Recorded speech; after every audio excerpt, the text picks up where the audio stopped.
Hey everyone, it's Mike, and you're listening to the Landscape Business Course Podcast. Today we're doing Q&A on the Facebook group. If you have not been already part of the Facebook group, make sure you join. Landscape Business Course Facebook group is where I'm asking for questions, and I'm going to go ahead and answer the ones that have come in the past 20 minutes or so. I'll try to get through at least the ones that have come in already, and as they come in, I probably won't get to all of them. So let's go ahead and jump right into it. First question is from DJ Babinow. Have you considered putting a debris bin on the front of the truck where the tow hooks mount in order to run a bigger mower on the trailerless setup? That way the mower would go in the bed. That's a cool idea, actually. I've never ever thought of that, but I think in our market we have so much debris, you would have to have a massive container, and you'd have to cap it because now the clippings would otherwise end up on your windshield. And yeah, for us, we fill that whole bed to overflowing. And so I think the amount of space you need up front, I don't even know if that's legal, because you would definitely cover your front license plate. And in our state, we have to have a license plate. That's something I've never, ever thought of. So kudos to you for even thinking about that. But I don't think it's legal to have that much space. Like, we would need to go out like 6 feet to have enough space to keep all the clippings. And then again, like, we'd be mounting it and needing to like tarp it, or like even that's like if it comes undone, all of a sudden your clippings are all over the windshield. I've never thought about that in my whole life. I will think about it more, but I don't think it's legal here, at least in our state. David Henderson asks, what is your best asset in your business? For me, it's having great staff. What's yours? If it's staff, what things do you do to keep staff motivated? I know after a long few weeks for us, staff can sometimes get their head down as work can be constant. What do you do to keep them motivated over hard weeks? Henderson Garden Maintenance from Northern Ireland. Northern Ireland, very cool. Best asset in your business is absolutely your people. And especially when you start to grow and scale, your managers definitely are the most valuable to you as the owner, because they are your connection to the rest of the valuable assets, which is the frontline employees.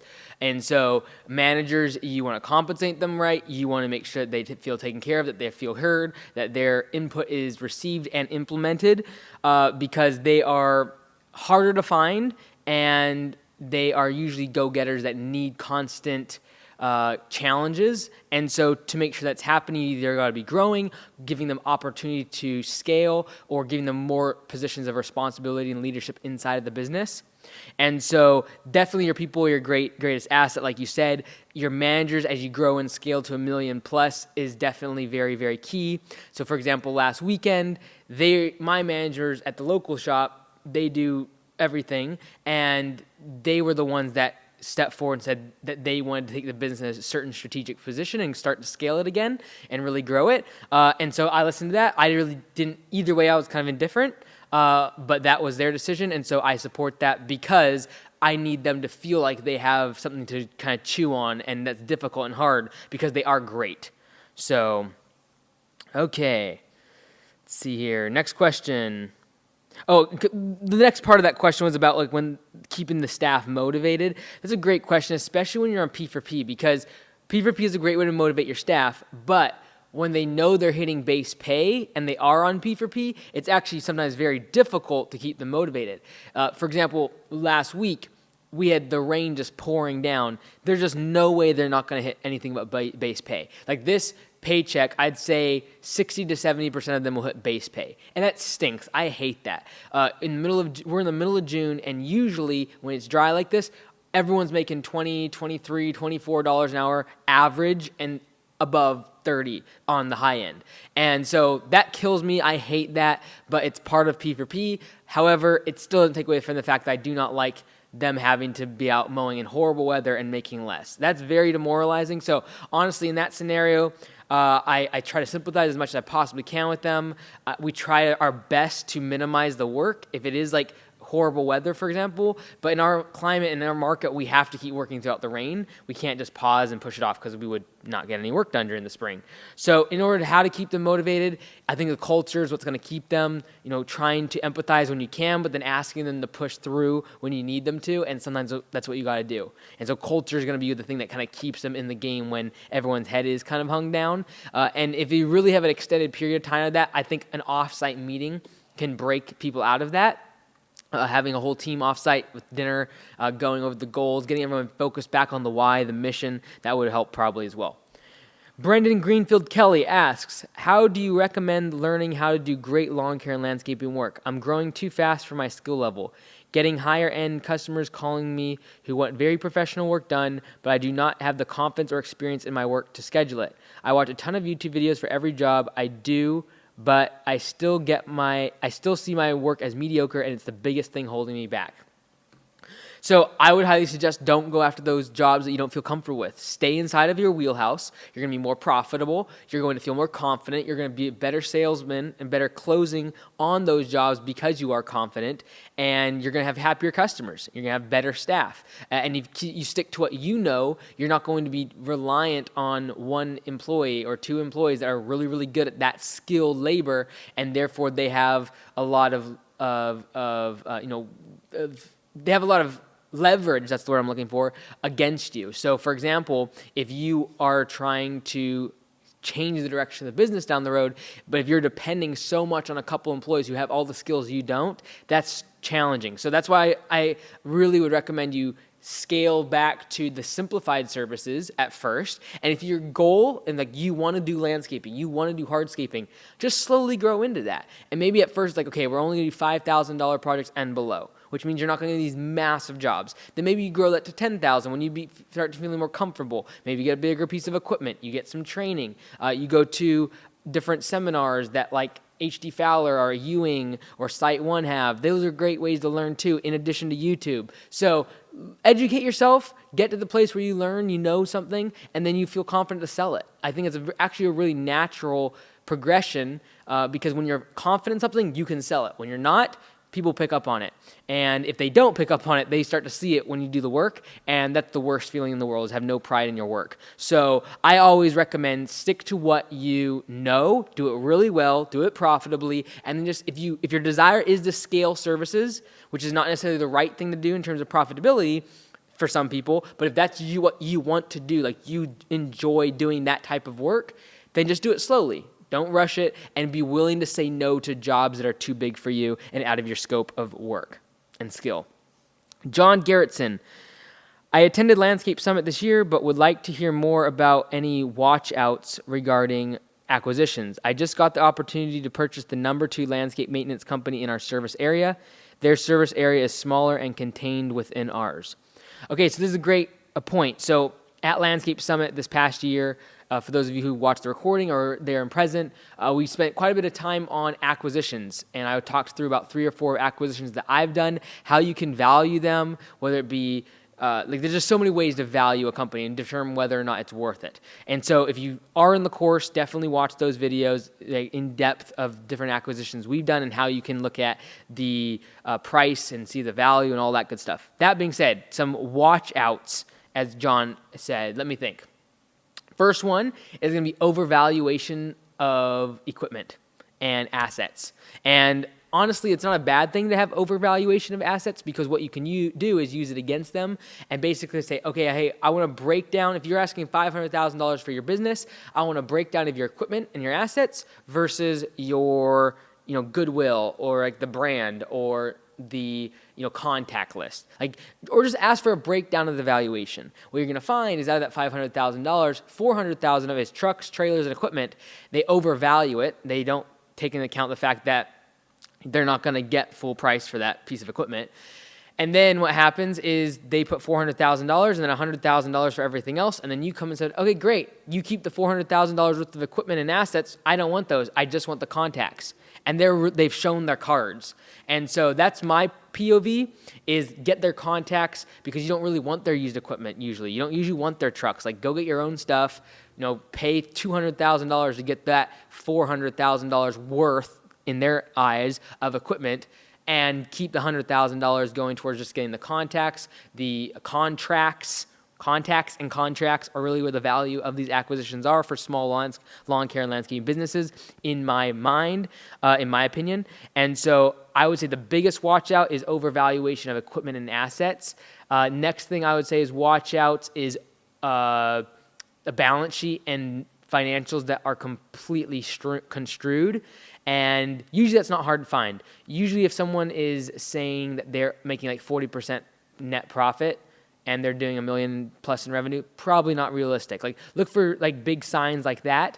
Look for if they're declining in revenue. Look for employees that are all-star employees, and see if you can look in their CRM and see if there's a reliance on an employee. Which means, for example, we buy a company and literally there was an employee that only this employee could go to these like 40 houses, like only that employee. Well, those customers aren't worth very much because they're so reliant on that employee, and that employee probably is not going to come with the acquisition. And if companies ever start to bake in the idea of employees being in the valuation, I take that with a massive grain of salt, because most employees will not stay throughout an acquisition unless your company is very big and you're keeping the management team. So if you're talking like $1 million business, $5 million business, and they have like managers in place and they're staying on board, maybe the frontline employees are going to stay, but typically they're going to leave. If they have like 4 or 5 employees and you're buying a company out, there's a good chance those frontline employees are leaving. So if someone's like, oh, well, $10,000 per employee, and I got 10 employees, so $100,000, like, I wouldn't buy that, because I'd probably say 6 out of those 10, 7 out of those 10 are not going to be sticking around. And you might not even want them around, honestly. Next question. How do you deal with property management companies that owe you a lot, that continue to make excuses and not pay on time? Then Sean responded to him, are you talking about national companies? Marcus said yes. Sean says, that's a great question. I can't wait to hear this response. I use them because they're low pay, but usually low maintenance, so it's nice to mix in. Sometimes I don't like having my names on the trucks on those jobs, though. They hold you to the amount of work you put in each job, basically. So when it comes to property management companies, I don't care if you're national, I don't care if you're local, we hold them to the same payment terms as our residential customers. And if they're not willing to do that, we're walking away. That's just how we operate. That's how I truly believe that's how you need to operate your business. I don't care who you are. I don't care how big you are. You're paying on our terms. And if you're not willing to do that, you're out. So if they can give you a credit card, if they can do ACH, if they can, if they are going to go into collections, we're going to send them to collections, and we're going to make sure they pay. And honestly, sometimes just being annoying, being the squeaky wheel, you get the grease, and it works out. And so we've had, like, when we've acquired the companies, the property management companies were used to paying 90, 120 plus days later, and we got them back in line. Sending them a good collections automation that at the end is basically threatening them to go to collections and their credit score being affected, they get moving. Like a business that is reputable, national, does not want to go to collections. It looks really bad for them. And so if you can properly threaten, quote unquote, threaten them, then you can use that as leverage to make sure they pay. AB, by the way, congrats to AB. Big shout out to AB. In May 2020, he was our #1 overall rank for our franchisees. He started this year, never done landscaping his whole life, restaurateur, becoming a landscaper, and he did $54,000, I think, last month in revenue. So congrats to AB. He's really figured out the system side of things now because he scaled so quickly from 0 to that this year. So congrats to him. But we got a question. It's getting really busy for me, and I feel that if I tell customers that I won't be able to do the work this week, I need to push it off for a week or two. Will I lose them? Okay, good question, AB. So this is something that I dealt with when I was getting started too and starting to scale, is I can't say no to these people because they need their landscaping job done right away. You can book landscaping projects out 5-6 weeks easily. There's a lot of landscapers that are really high-end hardscaping that will book out 5-6 months down the road. So the nice thing about projects is you can book a far out. With maintenance, like an overgrown lawn, you kind of got to get to it within a week. Even even property cleanups. You can't really let the weeds in the bed stick around for 3 or 4 weeks because they're going to double in the amount of time it takes to weed the property. And so property cleanups and mowing and maintenance, typically got to get right on it. Projects, the great thing about projects is you can book far out. In the spring, you can book big jobs out in the summer. That's what I love about it. Now, how I recommend you use projects when you're scaling quickly, especially for someone like AB, that's how you use projects as a way to make sure you have enough work for new employees. So what I mean by that is you book your schedule out, say, 3 weeks.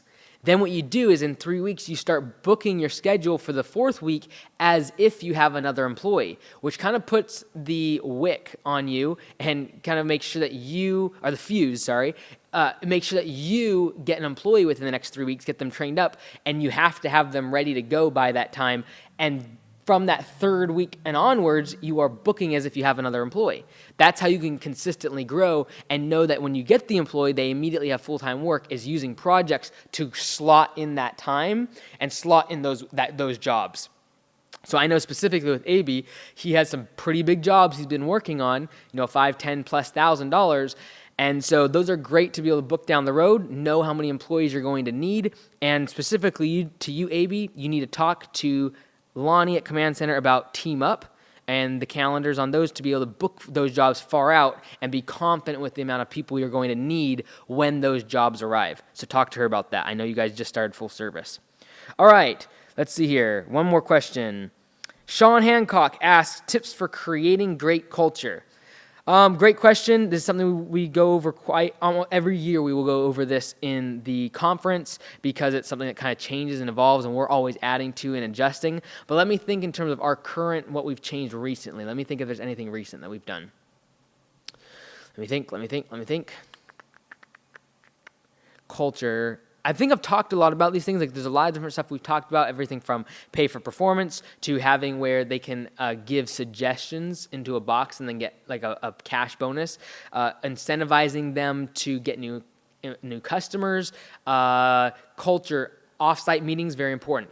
Having open book management, very important. So for example, I shared with our team, we share all of our profit and loss statements at the beginning and the end of each year at an offsite meeting. And so, for example, when we go through this whole thing with COVID and everything that we've been going through, I've been very transparent with them, like how much work we're getting, how much we're spending on marketing. If we're getting money from the government, I try to give that to them because no one abused the unemployment and sick leave and all that. No one abused that. So I kind of felt like, hey, what we get from the government can go to the team. And we didn't get a lot because we stayed open the whole time.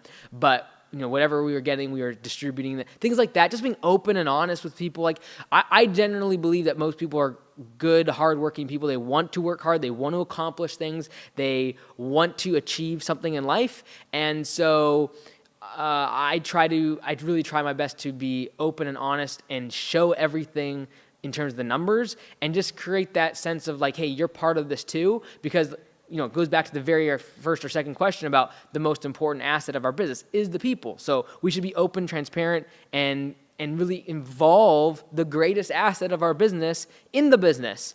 And so I really think, we need to start hiring people's heads and not just their hands. And so getting them involved in changing the business, improving the business. So for example, we are going to be adjusting the shop layout at our Bellingham location. And so I'm going to get input and ideas from not only Lee, our manager, but other people that have great ideas of like how we can make the flow better as we try to scale it and make more room for more trucks and things like that. And so getting their input, making them, like that's the best way to get buy-in or for people to start thinking like owners on a day-to-day level is getting them to make improvements for the business. And whether you incentivize people to do that or if you just make a culture where they can talk out in a team meeting and suggest something or point out an area that needs improvement, like that is buy-in. Like they are buying in when they start thinking about how they can improve the business. And if you need to do a cash bonus for that, if you need to do offsite meetings for that, if you need to share your numbers and have open book management for that, that's all parts. Like they do not know how to improve the business if they do not know the numbers. If they don't know how much you spend on insurance and on gas, they don't know that like gas is such a big expense and that they can figure out a way to improve that line item on the P&L. And so these are all things I think about and things that I think become a positive of open book management, showing the numbers, doing that at offsite meetings, and talking about money. Like, some people will not talk about money. It's like, oh, if I talk about money, they're going to think I'm rich. Or like, come on, like, just talk about money on a consistent basis in front of your team, about their numbers, about their performance, about how much money they're making. Like, I will share the numbers I just talked about with you, like, about the fact that, like, during the summer period, I know that 9 out of 10 of employees are going to hit above base pay. Whereas last week, it's probably going to be like 60 to 70% of them will only hit base pay because of the massive amount of rain that we had. Like, we share and we talk about these numbers, and like money is a big part of business. That's why they're coming to work. They want a paycheck, and that's why we as owners are in business, is to grow and expand, create jobs, and make money. So, like, let's talk about money, keep it open, keep it honest, keep it clear, above board, and they're not guessing. They're not guessing if you're a millionaire or if the business is going under. Like, they know where the business is at, they know the strategy, they know the why, they know the goals and the mission of what you're trying to do, and I feel like that creates a big cultural shift. And honestly, that's probably the biggest thing, is have a why, have a goal, have a mission, and, you know, at Augusta Lawn Care, our mission and our goal is to change the level of professionalism in the landscaping industry. That is our goal. And so it's a big goal. It's something that can get people excited. It's something that people can rally around, and that creates a great culture. And so not everyone's going to adapt. We don't have this perfect culture. You know, there's days, like you said, one of the questions today, people are down, discouraged, bad weather, bad jobs, whatever it might be, behind on P4P, and it's tough. Like, we do not have this perfect, wonderful, sunshine and rainbows all the time, but like, we work at it. It's a constant thing. We are very in tune with what's going on and trying to do our best. And I think the employees appreciate that. So that's my 2 cents. Thank you so much, everyone, for submitting your questions on the Facebook group. If you haven't already, landscapebusinesscourse.com, join, become part of the course. And if you want a website built for you, lawncarewebdesign.com. No contract, no upfront massive fees. You pay a monthly flat fee, no contract. Check that out today. I know it'll be of service to you. Thank you so much for watching. I'm Mike Andes, landscapebusinesscourse.com. We'll see you next time.